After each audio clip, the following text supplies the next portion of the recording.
Ajay Dua, former Secretary at Ministry of Commerce and Industry. He worked with Dr. Manmohan Singh when he was the Prime Minister, and also worked as his research assistant in 1970 when he had returned to India from USA after working in the World Bank. Thank you so much, sir, for joining me. I know Prime Minister's economic achievements are much illustrated and talked about, but what I really want to know is that what was his approach when it came to public policy and development? For example, Narendra Modi has a approach. What was Dr. Manmohan Singh's approach? Thank you, Karthikeyan, for having me. I would go back to the year 1970 when I had the privilege of working as his research assistant at the Delhi School of Economics, where he had been appointed as a professor of Then you are my international. senior from Delhi School of Economics, sir. Thank you so much. Okay. He had been appointed as a professor of international trade, and I'm talking of October of 1970. I had just written my civil services exam, was awaiting the result, and that's the 6 months very useful 6 months that I spent with him as a student.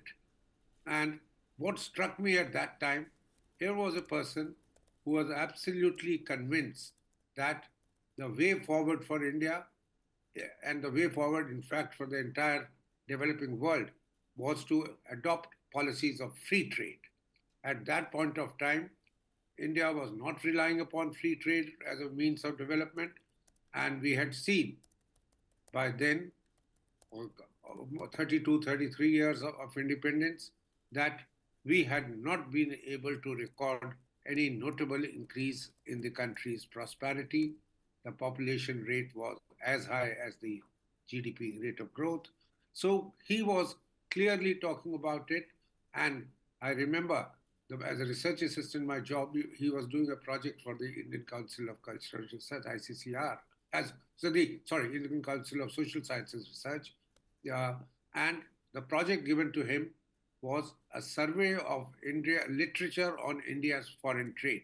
And my job was to look at all the literature around the world, etc., summarize it for him and discuss it with him in a few words. Each of those work, that which one he considered to be important was his choice. And then he wrote about it and in a book which ICSSR brought out. And I must say, on the front page of the foreword, he acknowledged my work, which was totally unwarranted. But he acknowledged that the help which had been given in researching the papers. And look at the man, what I'd like to, I'm giving an anecdote to just tell you how simple he was. He would tell me, Ajay, can you stay back this evening? I need to reach home early and my car hasn't come from the US. So I was suddenly shocked that he said that he's afraid of traveling in India's public travel or something. No, he said, you drop me home on your scooter. Lucknow Road, not too far, since Karthikeyan, you are from Delhi School of Economics, about 2 or 3 kilometers. He would, and that was the best time with him, that I would be in a hurry to, as a student, 22, 23-year-old, to leave the teacher, go off, and others. I skidded a couple of times. So he reminded me, nothing, no taunting or others. 10 or 12 years later, after I was in the IAS, he saw me in a government building in Delhi. He had just about become a member of parliament, just after 91. I'm talking about 20 years later, sorry. And the first thing he asked me, in a lighter way, says, Ajay, have you learnt your driving? Look at the man's way of reminding his old connection, the old connection which he had, and he's asking me a personal question. And I was deeply touched and I laughed it away, but I knew the import of it, meaning that he remembered things, and going forward, he exhibited confidence in people he knew from his earlier days. And not that he had to open up to any one of us what was going on in his mind. Mr. Dua, But there is a question which always comes to my mind. Did his thinking on economic reform evolve after 1980s, or was it part and parcel of his economic theory since late 1960s? Because he had also served as the RBI governor. Because if you read the public work of Dr. Singh, no one would have guessed that he would have altered the economy like that. in You are between absolutely 1993-4. So since you knew him since then, I mean, so when was there a change in which he realized that now something drastically different needs to be done with Indian economy, or was let, the opinion कि ऐसा ही होना चाहिए? let me say this, that I think when he had just returned to India, his views were more limited to foreign trade because that is what he had studied and that is what he was known for. He had joined the Reserve Bank of India as a governor a little later.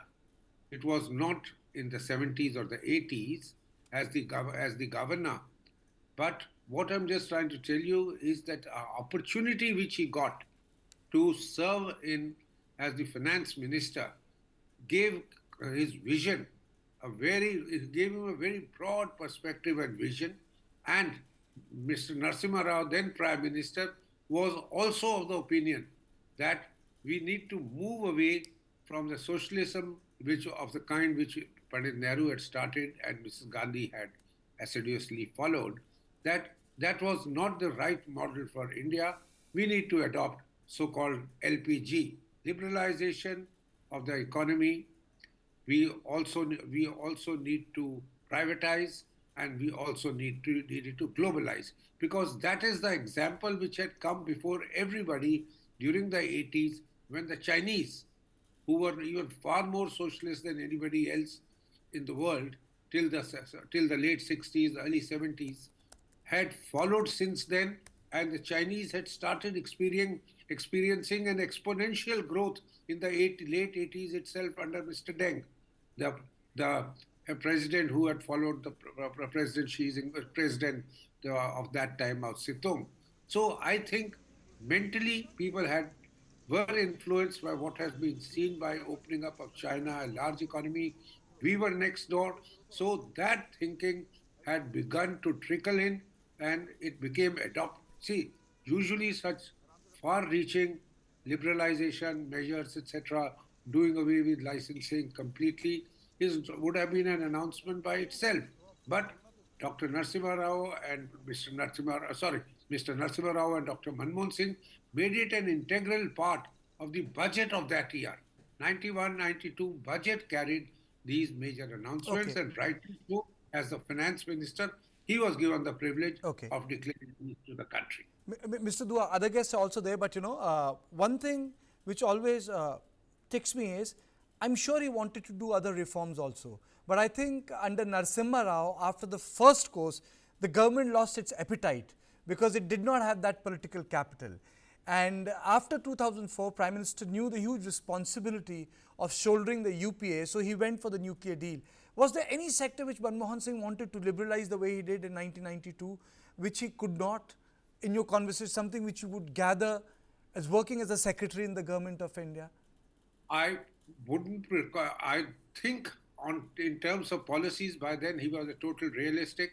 He was heading a coalition government, and it was a federal democracy. Every state was not exactly on the board, but a disappointment which I saw in him, and talking about industry, trade, etc., with him in various official and otherwise, was he wanted to have a trade, open friendship and open trade with Pakistan, something which he felt very deeply about. His parents had come away after the partition, and he Yes. had settled in Lahore, just the border next to Pakistan.